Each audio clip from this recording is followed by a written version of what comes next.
हम नहीं सुधरेंगे, जब तक हम नहीं बदलेंगे, तब तक समाज को बदलने की आशा और समाज को बदलने की बात हम नहीं कर सकते। यहाँ जितने लोग बैठे हैं सबको बारी बारी से कुछ ना कुछ कहना है अपनी मन की बात। तो आप भी अंतरात्मा से तैयार रहिए कि आपको आने वाला समाज कैसा रूप में चाहिए, आपका एक ऐसा मैंने यह समाज का नेतृत्व होना चाहिए।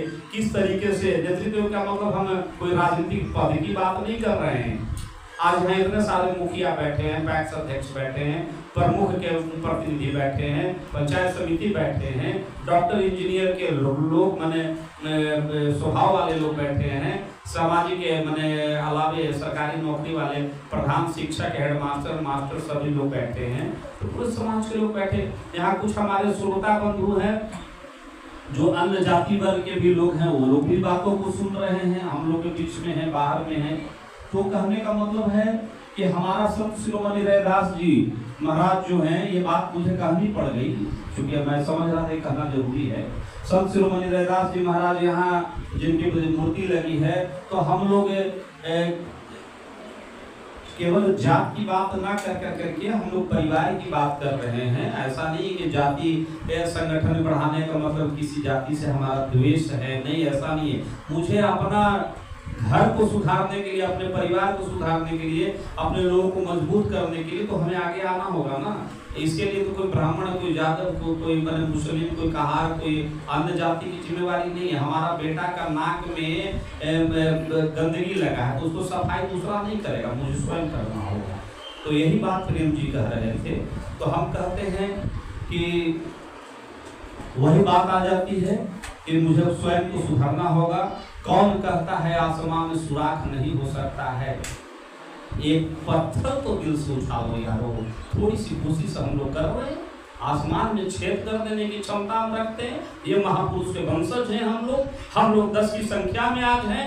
आने वाला दिन में हम लोग हजारों हजार की संख्या में संगठित होने के लिए तैयार हैं, कटिबद्ध हैं, प्रतिबद्ध हैं। बाधाएं आती रहेगी, हमको उसको परवाह नहीं करना है। लोगों को जो सोचना है सोचते रहे, लेकिन हम अपने महापुरुषों की विचारधारा को आगे बढ़ाने के लिए प्रयत्न कर रहे हैं, प्रयत्न करते रहेंगे शुद्ध मन से।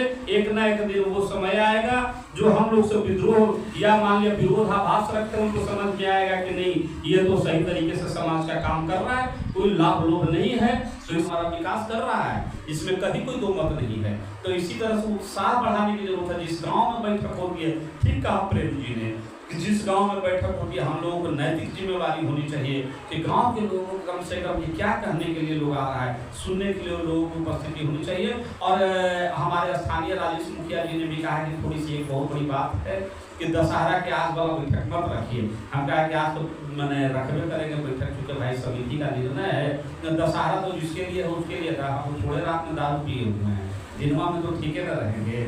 हम लोग पैसा आदमी समाज को अलग जगा रहे हैं, इसलिए दिन में आवेगा जरूर आवेगा, जो थकल होंगे सुतल रहे। हम लोग तो जगे हुए हैं। बाबा साहब कहा था कि भाई जिसका समाज सोया हुआ था, हम लोग को तो जगना न है। तो आज हम लोग आ गए हैं, चूंकि समय कम है। नवंबर के बाद तुरंत दिसंबर में एक बड़ा सम्मेलन होना है। समाज को संदेश देना है कि हम जिस जाति वर्ग के लोग हैं, हमारी ताकत कम नहीं है, हम बहुत मजबूत हैं। तो यह मत समझना कि रविदास जाति कहीं सोया हुआ है या निरीह है, नहीं, ऐसा नहीं है। हम शेर के भांति हैं, शेर के तरीके से रहने वाले लोग हैं। हम बाबा साहब के वंशज हैं, हम रैदास जी का वंशज हैं। हम कमजोर नहीं है। यह ताकत समय समय पर साल भर में एक बार दिखाना पड़ता है, तब तभी रविदास जाति की वैल्यू जिंदा रहती है।